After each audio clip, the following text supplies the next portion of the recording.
Moscow, 1980. It was raining. The kind of heavy, freezing downpour that turns the streets into black glass.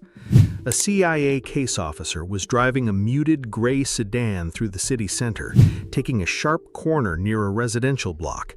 3 cars back, the KGB's elite surveillance team watched his taillights.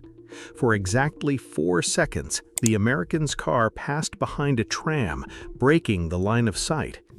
In those 4 seconds, the passenger door cracked open. A man rolled out onto the wet pavement and vanished into a dark alley. At the exact same moment, a spring-loaded dummy wearing a matching hat and coat snapped up from a hidden compartment into the passenger seat. When the KGB rounded the corner, they saw 2 silhouettes in the sedan. They kept following the car. They were now following a ghost. Because the man who rolled out of that car didn't run to a safe house. He went to a dead drop, handed over a customized sub-miniature camera, and initiated an operation that successfully infiltrated the blueprints of Laboratory 12, the most secure, impenetrable KGB technical fortress in the Soviet Union.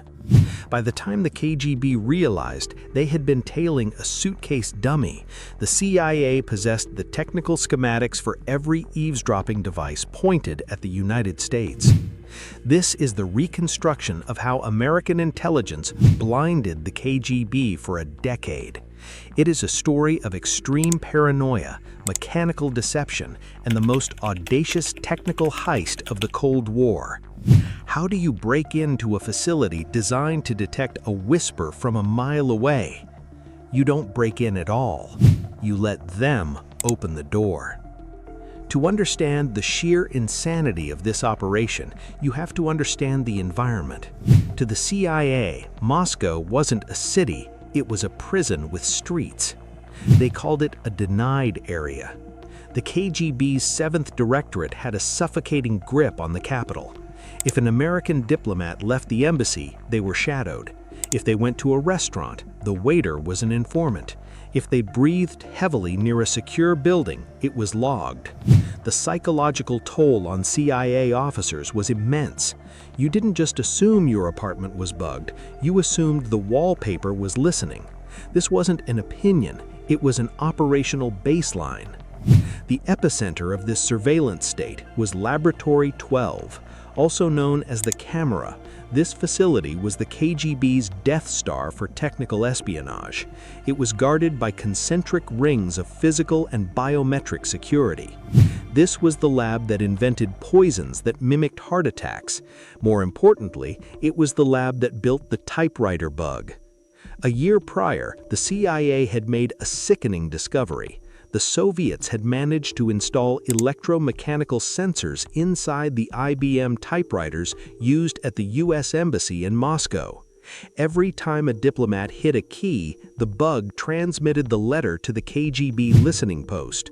For years, the Soviets had been reading American cables before the Americans even sent them.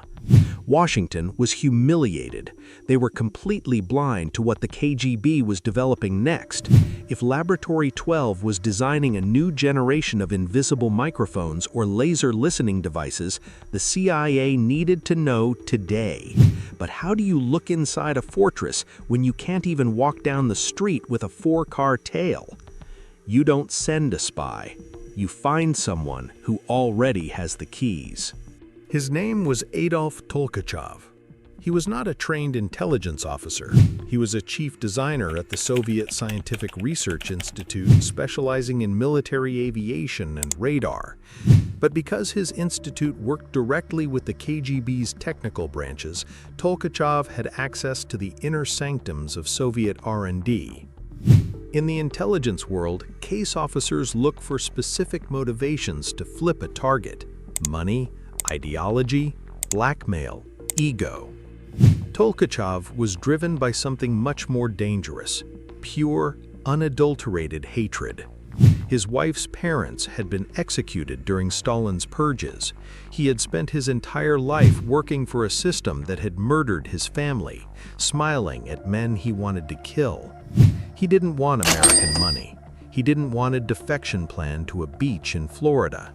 He wanted to dismantle the Soviet military-industrial complex from the inside out, piece by piece. He wanted to watch it burn. When Tolkachov finally made contact with the CIA, Langley realized they had stumbled into an intelligence goldmine.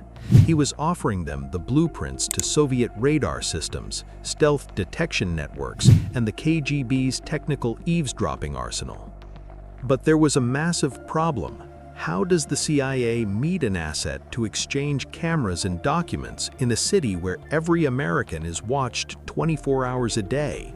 If the KGB caught Tolkachov meeting a CIA officer, he would be thrown into the basement of the Lubyanka and shot.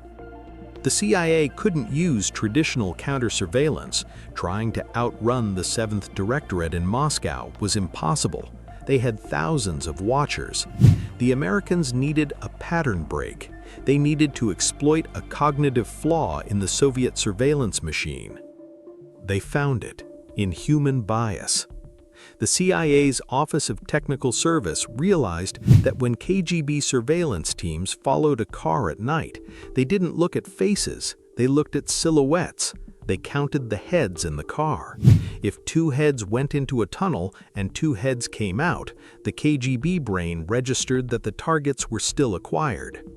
This observation birthed the Jack-in-the-Box. It was a mechanical dummy compressed into a slim briefcase. It took the CIA labs months to perfect the spring tension. It had to deploy in half a second, silently, and hold the exact posture of a human sitting in the passenger seat. It was a piece of theatrical magic designed for a deadly stage. And on a rainy night in 1980, they used it to open the door to Laboratory 12. The execution of the gap was terrifying. When the CIA officer rolled out of the moving car, the Jack-in-the-Box snapped up. The officer hit the wet pavement, rolled into the shadows, and stood up.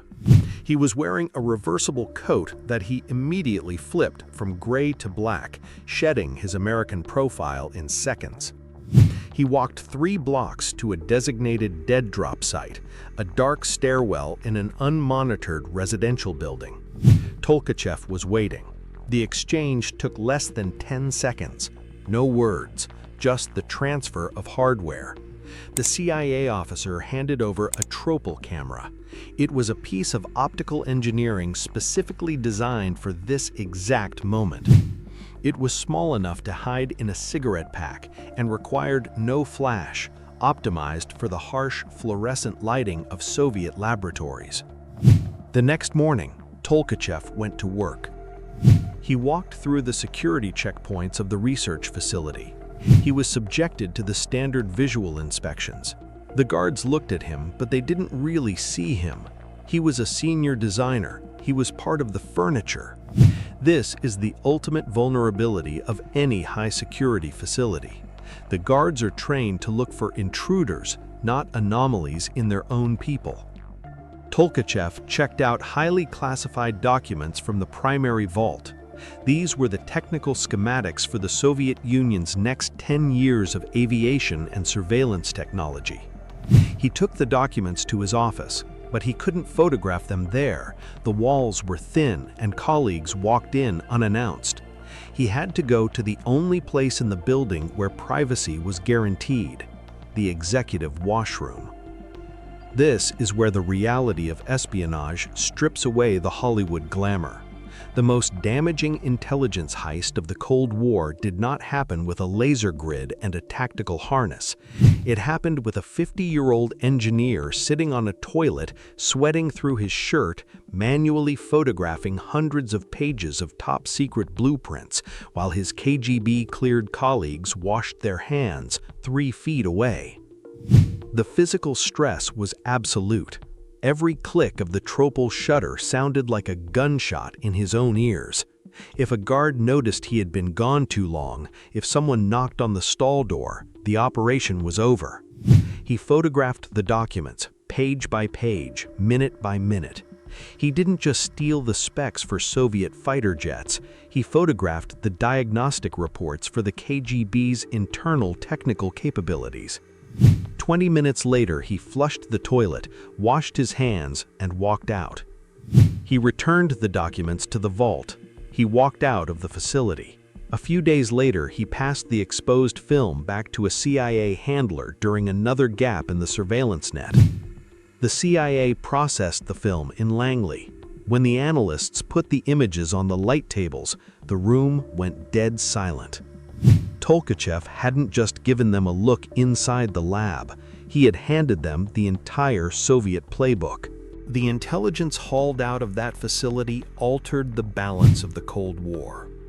The Pentagon completely redesigned the electronics on the F-15 Eagle because Tolkachev's documents revealed exactly how Soviet radar tracked American planes. The CIA completely overhauled their embassy security protocols because they now knew exactly what frequencies the KGB bugs were broadcasting on. Malicious historians estimate that Adolf Tolkachev single-handedly saved the United States defense budget over $2 billion in research and development. He essentially rendered an entire decade of Soviet technical advancement obsolete overnight. The Americans could counter weapons the Soviets hadn't even finished building yet. But in the Shadow War, every victory carries a body count. Tolkachev operated right under the nose of the KGB for 6 years. They never caught him in the act. They never defeated the Jack-in-the-Box. They were completely blind to the ghost in their own machine. He was only caught because of an American betrayal. A disgruntled former CIA trainee named Edward Lee Howard, who had been briefed on the Moscow operation, defected to the Soviets and sold Tolkachev's name to the KGB to save his own skin. Tolkachev was arrested, interrogated in the Lubyanka, and executed in 1986. But even after they shot him, the KGB was terrified. They had the man, but for years they still couldn't figure out the mechanics of the operation. How did the Americans meet him so many times in a city where the 7th Directorate watched every corner? The mechanical dummy remained a closely guarded secret, a phantom that haunted Soviet counterintelligence long after the operation ended. Why did the CIA win the technical war in Moscow? It forces a re-evaluation of how intelligence agencies compete. The KGB built an insurmountable logistical machine. They had thousands of watchers, thousands of cars, and infinite resources to blanket the city. They played a game of absolute, crushing mass. The CIA realized that you cannot fight mass with mass, you fight it with psychology. The OODA loop, observe, orient, decide, act, is the framework of survival. The KGB's observation loop was tied to their eyes, to the simple geometry of counting silhouettes in a car. The CIA didn't try to break the KGB surveillance. They fed the KGB exactly what it wanted to see. They gave the watcher a dummy so the ghost could go to work. The infiltration of Laboratory 12 remains a masterclass because it proves that true power in espionage isn't found in the strongest vault or the largest surveillance team. The KGB was playing a game of logistics. The CIA was playing a game of theater. And in a city built on paranoia, the best way to hide is to give the paranoid exactly what they expect to find.